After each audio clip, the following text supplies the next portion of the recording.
Hello, I'm Estelle. Hi, and I'm Anisa. We're both coming to the end of our 2-year teaching training qualification and have decided to put a short film together in order to critically examine the key issues in relation to accountability for teachers in the long life learning sector. So we both have different specialisms, but we feel that professionalism, accountability and evaluation of practice is part and parcel of any teaching role. My specialism is in functional skills English. And mine is in beauty therapy. The issue we will be looking at today is that of lesson observations.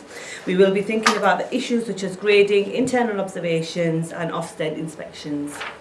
So it's clear that it's necessary to carry out observations on teaching and learning, not only as a form of quality assurance, but also for staff development.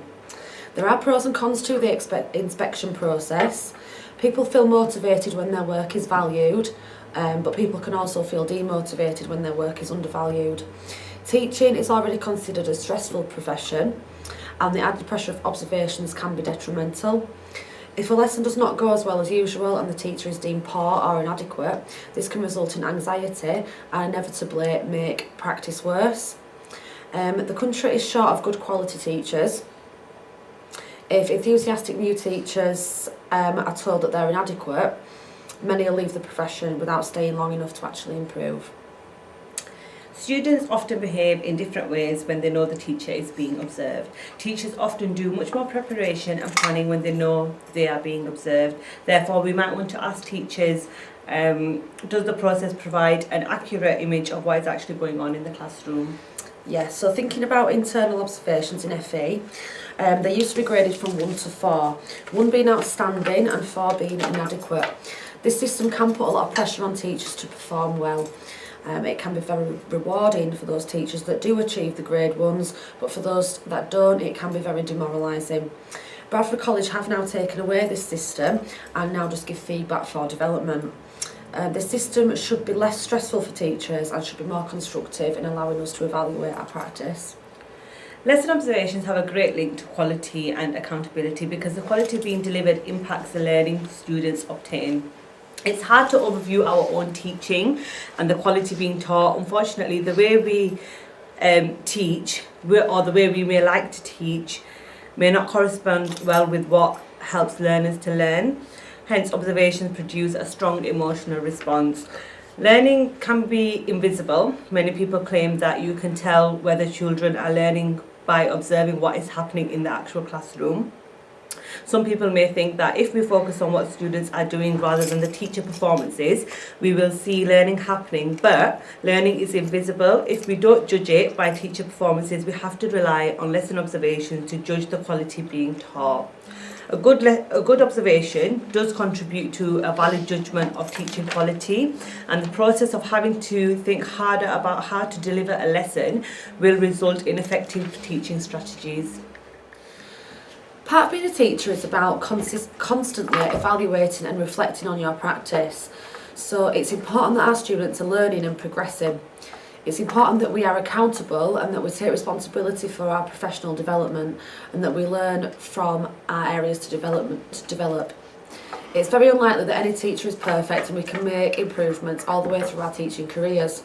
Most teachers know how good their teaching is and are able to reflect on this and make improvements. So why do we need to be observed and judged by others? What are the alternatives to being observed? One suggestion is that we get rid of internal observations completely. Education institutions are already observed by Ofsted, which is a legal requirement and can be extremely stressful. It's one suggestion that teachers could be trusted to get on with their job and use their own intelligence to judge their effectiveness. It's clear that if your students are progressing and understanding the things that you're covering, then you are doing a good job.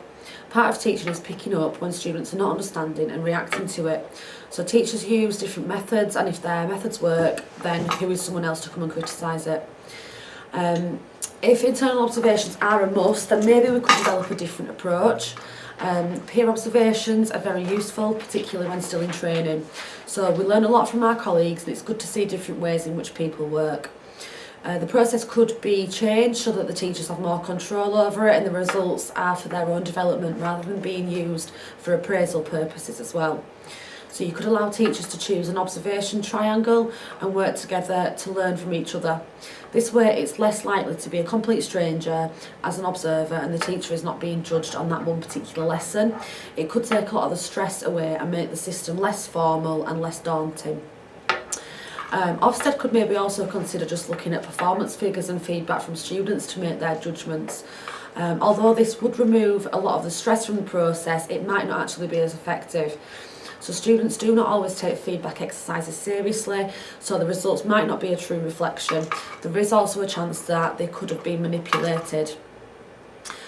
So the International Institute for Educational Planning gives self-evaluation as a legitimate alternative to external inspections. It basically means that the institution is evaluated by people already involved with the school or college. This involves teachers, governors and students assisting with the planning and development of the college.